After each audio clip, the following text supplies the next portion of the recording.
have melody, harmony, and chords. We're on page 8. We have a melody that's made up of one note. We have a harmony that's made up of two notes played at the same time. And we have the third thing, which is a chord, which is made up of a combination of 3 or more notes played together. If I'm talking about a melody, I'm usually talking about a solo singer, meaning one voice.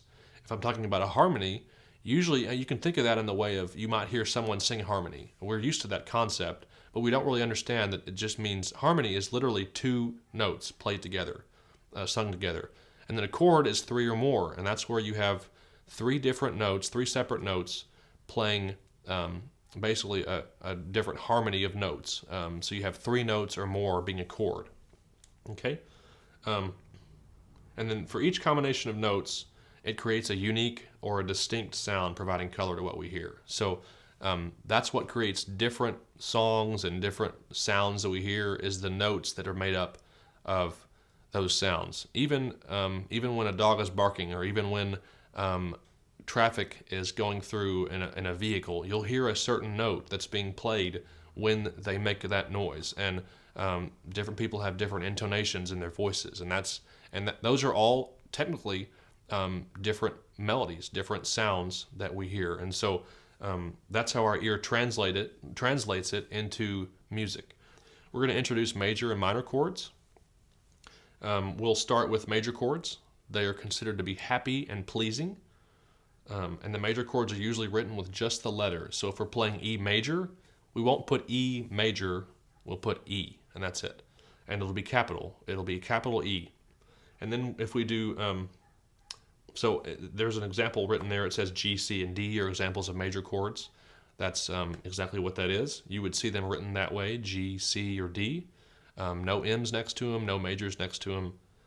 And then we have minor chords, which we're going to describe them as sad, somber, or pensive. So it's kind of got a little bit more of an eerie feel to it. Minor chords are usually written with the letter, which is capital letter, and then a lowercase m next to it. So if you're looking at a minor chord, it'll say E-M, A-M, or B-M, and you can see that written on your page on page 8. Okay, so minor chords written with an M after them, usually lowercase, and then major chords are usually written with just the letter. So if I'm going to play a few of those so you can hear the difference, I'm going to put my strap on so the guitar doesn't fall off. And then we'll start with major chords. So I'm just going to play a few major chords and you can hear the difference. Here's a G major. Now if I played a minor chord, you can hear the somber part of that chord. A little bit more introspective, thinking internally. So you get the minor going, and here's again the major. Let's play some down here. We have E major, and you can hear the equivalent E minor, and hear the difference between the two. It's a little bit more somber for the minor chord, and then there's the major chord that's a little bit more happy. Here's the happy back again. Yay! Okay, so then if we're playing a few others, I'm just going to let you listen and you can try to guess. Okay, so here's one.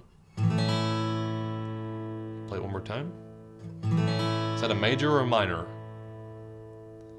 It's a major, okay? Major. So here's the equivalent minor.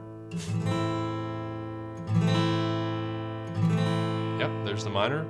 And this is actually A. We have an A major here and an A minor. Okay, I'll try a few more. That's a little harder one, but what is that? Is that a minor or a major? That's a minor, okay. And here's the major equivalent. See how it goes a little bit up higher, a little bit happier, gets happy. So there's D major, okay? So there's the difference. Major is happy and pleasing, minor is a little bit more somber, possibly sad, okay? And those are the two kind of chords that we're going to see a lot. Then we're going to look at page 9, which is introducing the strum pattern and reading time signatures. Now, you've got music notation, and that's the first example that we're looking at. And that looks a little complex, and I'm going to tell you that it is complex. So we aren't going to be focusing on that. We don't need to know the notes of each measure and how to read that and to play the exact note. What we're going to be focusing on is a little further down. We've got a second example, which is tabs. And you can get into that once you get a little bit more experienced, but it's still a little bit more complex than what we're going to be focusing on in this book, which is strumming patterns and rhythms. And you can see that at the bottom, it's circled, and it's basically just all we're focusing on are the strumming rhythms, which are focused on arrows. If we're pointing an arrow down, it's going to be strumming down. If we're pointing an arrow up, it's going to be strumming up. And you can see little bars. It says 4-4, and then you'll see bars. You'll see a bar and then the arrows after that. The bar is a measure, and it's signifying the first part of the measure. So you'll do that first measure, and then we'll strum to the next measure, and we'll do the next measure, and we just keep doing new measures over and over again. Now, I'll explain the 4-4 on the next page, but you can see the measure. So if I was going to count this, you can see 4 arrows there, and that's after the first bar. So if I was going to count it, I would count 1, 2, 3, 4, and there's a bar. So that means I start over, and I would count it again. 1, 2, 3, 4. Third measure, because there's a bar, 1, 2, 3, 4, and fourth measure, 1, 2, 3, 4. And you can see the chord above it. Now I'm going to play those chords. We don't know these chords yet, but so you can see how that works. The chord is signified above the arrow that you're playing. So for E minor, I'm going to play 2 measures of E minor. That's 4 beats per measure, and then so that means 4 beats times 2 is 8, right? So 8 beats, and then I'll play A 4 beats per measure, and we have 2 measures, so it's going to be 4 times 2 is 8. So I'll start with E minor. If I played that, it would sound like this.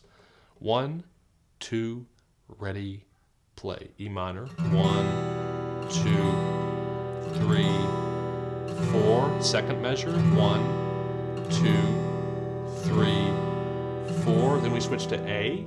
1, 2, 3, 4. Second measure from A. 1, 2, 3, 4. And that's it.